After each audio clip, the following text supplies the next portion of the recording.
people of Venezuela mobilized in support of the Bolivarian Revolution and in rejection of the unilateral coercive measure imposed by the government of the United States. The United Nations Children's Fund, UNICEF, revealed that 9 out of 10 children in the Gaza Strip are experiencing severe food poverty. More than 1,000 people died in South Africa after a tornado caused flooding and extensive infrastructure damage in the country.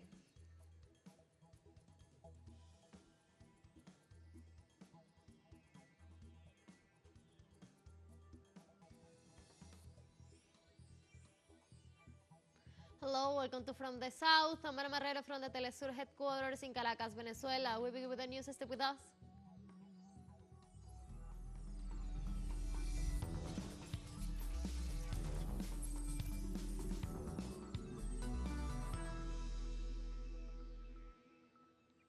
The people of Venezuela mobilized in support of the Bolivarian Revolution and in rejection of the unilateral coercive measure imposed by the government of the United States. The rallies were led by the first Vice President of the United Socialist Party of Venezuela, Diosdado Cabello, who highlighted the importance of what is called the 1-by-10 system of good governance implemented by President Maduro in 2022.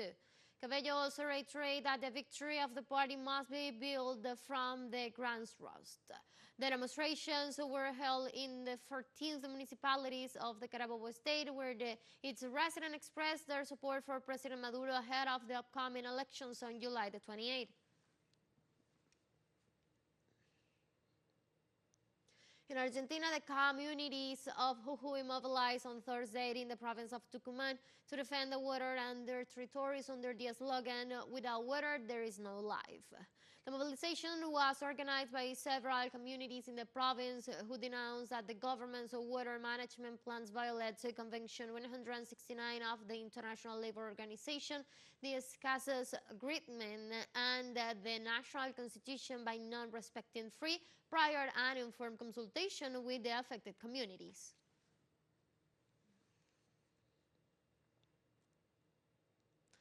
Mexican Secretary of Health Jorge Alcocer addressed the press on Thursday to inform about an avian flu cause detected in the country.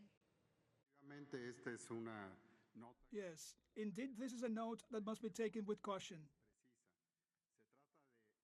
because it is not accurate. It is about a respiratory problem in a 59-year-old man who was treated at the Institute of Respiratory Diseases. Several samples were taken from him, as it is always done to patients who are not in very good conditions. This patient was diabetic, with kidney problems, and was treated. But basically samples were taken, and one of the samples contained the H5N2 virus, which is linked to the avian flu. This could be an epidemiological warning for workers who take care of birds and who work with them. This patient is not in that situation. He came from the state of Mexico with these and other symptoms, and we know that the virus is regularly the one that affects birds, and that the infections that have been detected in humans, especially in farm workers dealing with birds, are very mild and do not show these symptoms. On the other hand, the health secretary reiterated there was no evidence of human-human transmission and no reason to avoid eating chicken or be worried. There is no evidence of human-to-human transmission. The patient, who I repeat, came from the state of Mexico, has no history of family contact or from the area where he lived. All these contacts have been evaluated by epidemiology, by Senasica and Semarnat. It's a joint health approach, and I can point out that the communiqué issued by the World Health Organization is quite bad, because it begins by talking about a fatal case, which is not true. The patient died from other cause, and without having been evaluated, it says only marginally that the risk in this case is low, but that there will be a meeting today to clarify this. Therefore, and I point out, there is no reason not to eat chicken or its byproducts, or to be worried about it. That is what I can say. A naval detachment of the Russian Federation will pay an official visit to the port of Havana from June the 12th to the 17th. The Russian naval group is composed of 4 ships: the frigate Groshkov, the nuclear-powered submarine Kazan, the fleet oil tanker the Passion, and the Slaveshtown Nikolai the Shikard. According to the Cuban MUNREX communique, the visit is in the line with the historical friendship, the relations between Cuba and the Russian Federation, and strictly complies with the international regulations to which Cuba is a state party. MUNREX specifies that none of the vessels is a nuclear weapon carrier, so their stopover in Havana does not represent a threat to the region. In Cuba, a social communication law was presented on Wednesday after the getting approved by the National Assembly in May of 2023. The legislation that regulates the social communication system for the management of processes in the organizational, commercial, media, and community areas will enter into force in 120 days. In this regard, the president of the Cuban Association of Social Communications, Rosa Maria Perez, points out that the law promotes the development of marketing and advertising with a scientific vision and advocates for education and instruction in the area.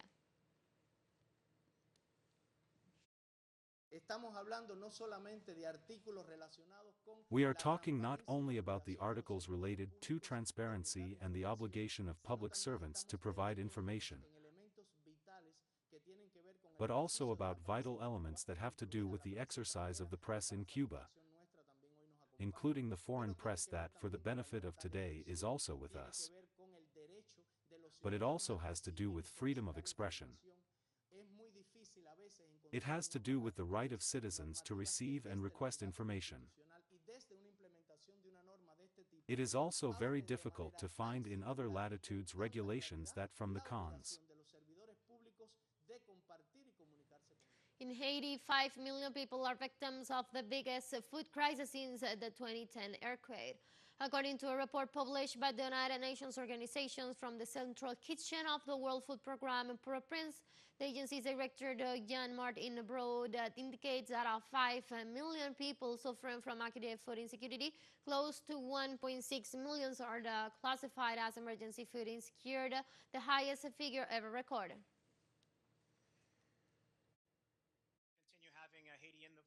There is no famine in Haiti, but there could be if there is no response.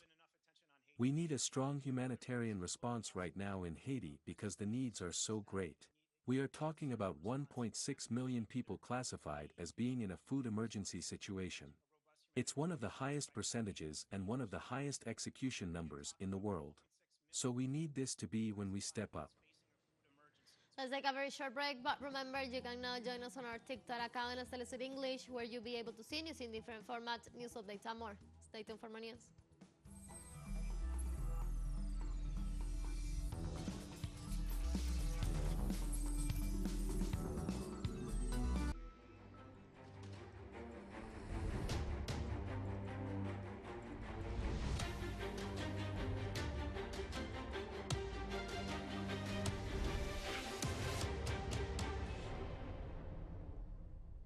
Welcome back to From the South. The United Nations Children Fund's UNICEF revealed that 9 out of 10 children in Gaza Strip are experiencing severe food poverty.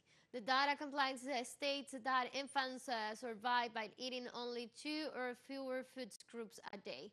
The organization that Israeli aggressions and restrictions on humanitarian aid have caused a collapse of the food and health systems with serious consequences for minors and their families.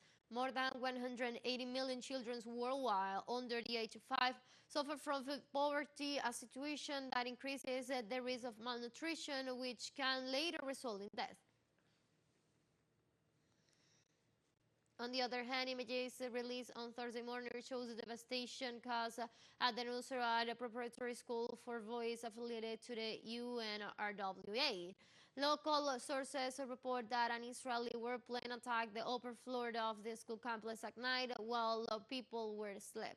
UNRWA schools throughout Gaza have functioned as shelters since the beginning of the genocidal war perpetrated by Israel, which has displaced most of the territory's population of 2.3 million Palestinians. The government of Spain joins the lawsuit filed by South Africa before the International Court of Justice against Israel for crimes of genocide committed in the Gaza Strip. The Spanish Foreign Minister José Manuel Álvarez explained that the decision was taken after the prolongation of the Israeli military operation in Palestine. In this sense, Álvarez expressed his intentions to guarantee compliance with the precautionary measures established by the court to hold the genocide.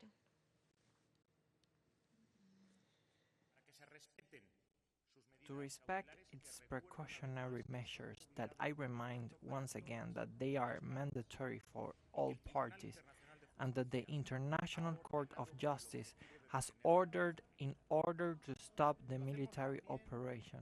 We also do so out of commitment to international law, with a desire to support the court in its work and to enhance the UN by supporting the role of the court as what it is, the highest judicial body in the system. The head of the Spanish diplomacy affirmed that the decision of the Spanish government aims at the application of precautionary measures for Israel to stop these aggressions in Gaza, in addition to allowing the entry of humanitarian aid and the release of the Israeli hostages. We seek to support the court in the application of precautionary measures, especially in the termination of military operations in Rafah, so that peace can return. On the obstacles to the entry of humanitarian aid, which must end, and on the destruction of civilian infrastructure, which must cease. We call once again for an end to the bombing, a ceasefire, the immediate and unconditional release of all hostages, and the urgent and unrestricted access of humanitarian aid to the civilian population. Spanish Foreign Minister reiterated his support to the peace initiative for the Gaza Strip and the two-state solution. We reiterate our support for peace initiatives, such as that of President Biden, together with Egypt and Qatar. With this intervention in the proceedings of the International Court of Justice, our only objective is to put an end to the war and to start moving forward at last in the implementation of the two-state solution, which is the only guarantee to achieve peace and security for Palestinians and Israelis and for the whole region. They all have the right to peace, the same right. And the European Union holds parliamentary elections from June the 6th to the 9th in 2024. More than 400 million European citizens in the 27 member countries of the Union will elect the 720 seats in the parliament. The citizens will have to elect the legislature that no one selected. The MEMs have the responsibility to appoint the new president of the European Commission. In the context, residents are looking for European policy to address the situation regarding the Russian-Ukrainian conflict, as well as the financing of the Israeli government. Italy's far-right League leader and Deputy Prime Minister Matteo Salvini closed the party's European election campaigns in Rome, with the League's star candidate Roberto Vanacci chosen by Salvini despite resistance from some high-ranking party members. Vanacci shot to fame in Italy at the start of this year after publishing a controversial book considered offensive to gays, women and blacks. The 55-year-old general was suspended by Italy's defense ministry on February for branching the army neutrality with his book, in which he denounced the dictatorship of minorities and wrote that gay people were not normal. Surveys predict Europe's far-right parties will gain ground in the EU votes when around 370 million voters across 27 countries are calls to cast ballots from June the 6th to the 9th.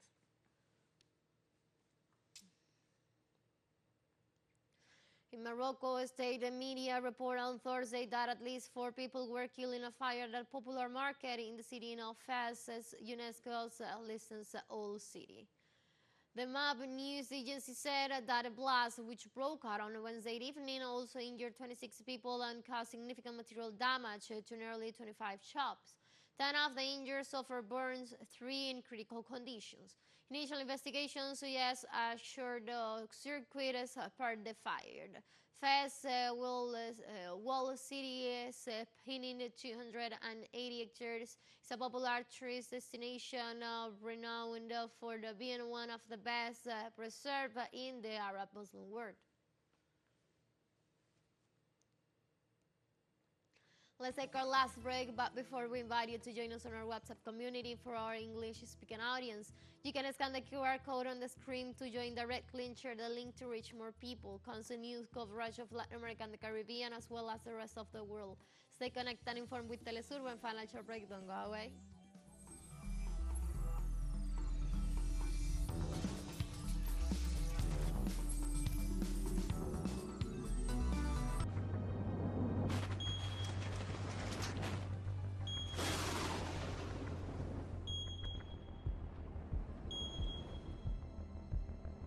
Welcome back.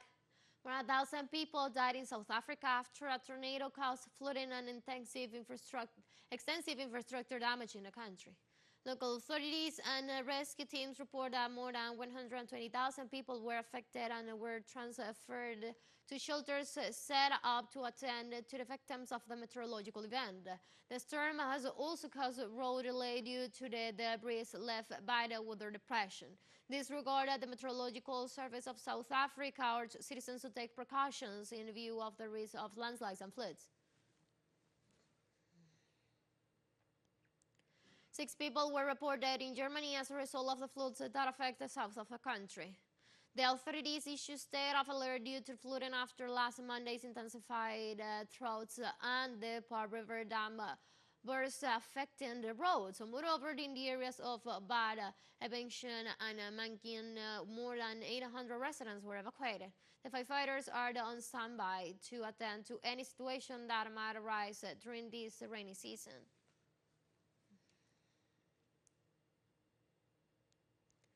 Meanwhile, on the Bano River, about 140 passengers were evacuated from a river cruise. Austria closed the crossing section which connects the two waters in response to the emergency.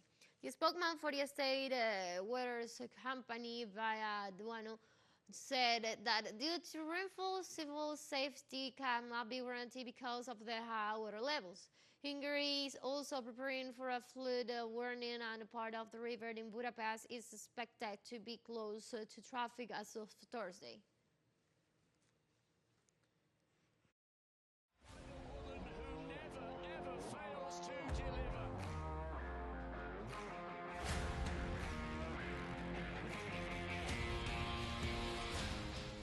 And now, shifting topics, we go to the world of sports, where more than 90 countries have confirmed their participation in the upcoming 2024 BRICS Games that will start on June the 12th in the Russian city of Kazan. Let's see.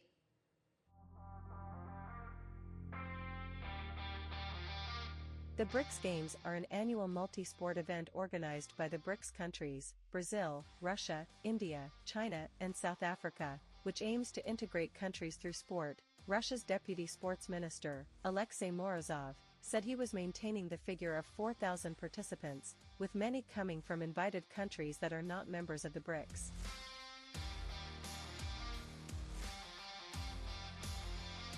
In this sense, he added that Russia would bring around 1,000 athletes to the event that will feature around 27 sports and 97 countries in the sporting competition to begin in the city of Kazan starting on June 12th and ending on June 23rd.